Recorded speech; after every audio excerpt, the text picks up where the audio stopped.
আসসালামু আলাইকুম dear students. আসো আমরা আজকে একটা ইউনিভার্সিটিতে আসা প্রশ্ন সলভ করি। সেটা হচ্ছে he was the author whom I believed was most likely to receive the 21শে অ্যাওয়ার্ড। এরকম সেন্টেন্সের ক্ষেত্রে আগে বলে রাখি যে কি ধরনের কিভাবে আমরা শিখে থাকি এবং কিরকম ভাবে আমাদের সাথে একটু দুষ্টুমি করা হয়ে থাকে। দেখো, লক্ষ্য করো, আমাদেরকে বলা হয়ে থাকে যে হু যদি কখনো বাক্যের ভেতরে যায় তখন সেটা রিলেটিভ প্রোনাউন হিসেবে কাজ করে। ঠিক আছে, রিলেটিভ প্রোনাউনের পরে ডিরেক্ট আমাদেরকে কি করতে হয়?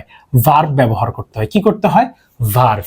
আর হোমের পরে আমাদেরকে বলা হয়ে থাকে whom plus subject plus verb. Whom plus subject plus verb. অধিকাংশ স্টুডেন্ট এইটা দেখে মনে করে সেন্টেন্স তো ঠিকই আছে, কোনো সমস্যা নাই, কিন্তু সেন্টেন্সে বিরাট বড় একটা মিস্টেক আছে। বিরাট বড় মিস্টেকটা কোথায়? দেখো, হি ওয়াজ দ্য অথর, এই এতটুকু পর্যন্ত আমার একটা ফাইনাইট ভার্ব আছে, তার মানে ডেফিনেটলি এইতটুকু একটা ক্লজ। এখন এই যে whom plus subject plus verb এতটুকু ঠিক আছে, তাইলে এই যে ওয়াজ, এই ওয়াজের সাবজেক্ট কই? এই ওয়াজের তো কোনো সাবজেক্ট নাই।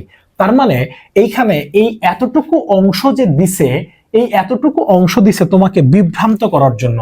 যদি তুমি এই আই বিলিভটা কেটে দাও তাহলে তুমি বুঝতে পারবে যে whom was most likely to receive the 21শে অ্যাওয়ার্ড। এইটা তো কখনো বসানো যায় না। তাহলে হোমের পরিবর্তে তোমাকে ব্যবহার করতে হবে কি? Who. Who was most likely to receive the 21শে অ্যাওয়ার্ড। তাই এই সূত্র যতটুকু শিখছো ঠিক আছে, তবে এইটাকে একটু মডিফাই করে, এই দ্বিতীয় নম্বর সূত্রটা একটু মডিফাই করে শিখে নাও। যদি এমন থাকে যে হু প্লাস ভার্ব ঠিকই আছে, কিন্তু হোমের পরে যদি কখনো এমন থাকে, অর্থাৎ হোমের পরে যদি দেখতে পাও যে subject plus verb plus again verb আছে, তাহলে বুঝবে এই যে সাবজেক্ট এবং ভার্ব এইটা হচ্ছে আমার বাড়তি অংশ। তখন আমার আর এই আগের সূত্র খাটবে না। তখন এখানে হোমের পরিবর্তে আমাদেরকে কি ব্যবহার করতে হবে? হু ব্যবহার করতে হবে। কারণ এই সাবজেক্ট এই ভার্বকে মেকআপ করছে, অর্থাৎ এর সাথে চলে গেছে।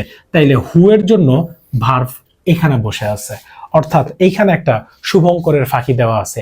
এই ধরনের প্রশ্নগুলো একটু ঠান্ডা মাথায় চিন্তা করে সলভ করবে, দেখবে উত্তর করতে পারতেছো।